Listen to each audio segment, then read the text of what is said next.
నమస్తే బాబు, ముందుగా హ్యాపీ శివరాత్రి మీకు.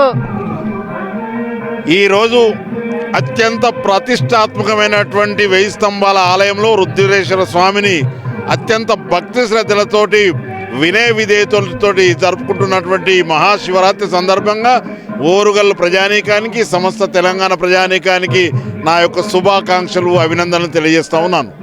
ఆ దేవదేవుడు ఈ ప్రాంత ప్రజలను చల్లగా చూడాలని, ఆర్థికపరమైన అభివృద్ధి, సామాజిక పరమైనటువంటి చైతన్యాన్ని తీసుకువచ్చి సమాజంలో ఉన్నటువంటి అసమానతలు తొలగి పేదవాని పేదరికం తగ్గి ఈ దేశం యొక్క అత్యున్నతమైన స్థాయికి ఎదగటానికి రాష్ట్రం పనిచేయాలని, రాష్ట్ర పరిపాలకులకు మంచి సద్బుద్ధిని కలగజేయాలని కోరుకుంటూ, ప్రత్యేకంగా ఈ ప్రాంత ప్రజల యొక్క ఆర్థిక అభివృద్ధి, పాడి పంట, పరిశ్రమ, విద్యా బుద్ధులు అన్నీ ఎదిగి సమసమాజ నిర్మాణానికి ఆ దేవదేవుడు మన నిండైన ఆశీస్సులు అందిస్తాడని వేలకు వారిని మొక్కుతూ సెలవు తీసుకుంటా ఉన్నాను.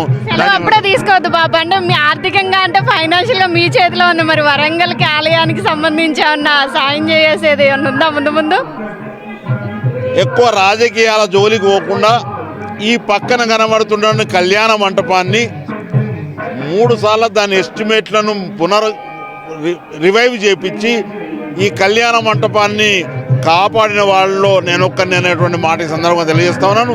మీ అందరికీ తెలుసు, ఇక్కడ ఉన్నటువంటి మెయిన్ గేట్ ఏదైతుండనో ఒక చిన్న ద్వారం లాగా ఉన్నటువంటి గేట్ను వైడెన్ చేసి ఇలా పార్కు లాగా అభివృద్ధి చేసి పార్కింగ్కు యోగ్యత కల్పించి ఈ యొక్క దేవాలయాన్ని బయటి ప్రపంచానికి, బయటి ప్రజలకు పరిచయం చేసిన దానిలో నా యొక్క పాత్ర ఉంది అని మాత్రం తెలియజేసుకుంటా ఉన్నాను.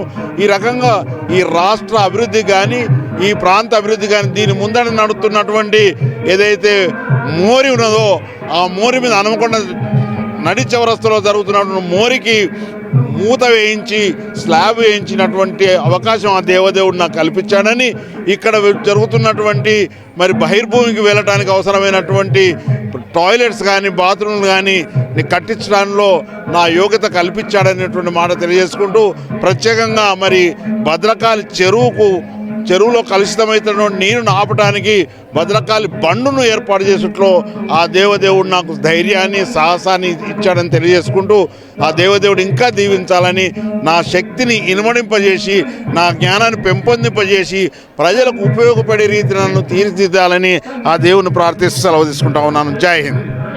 Thank you Bapu.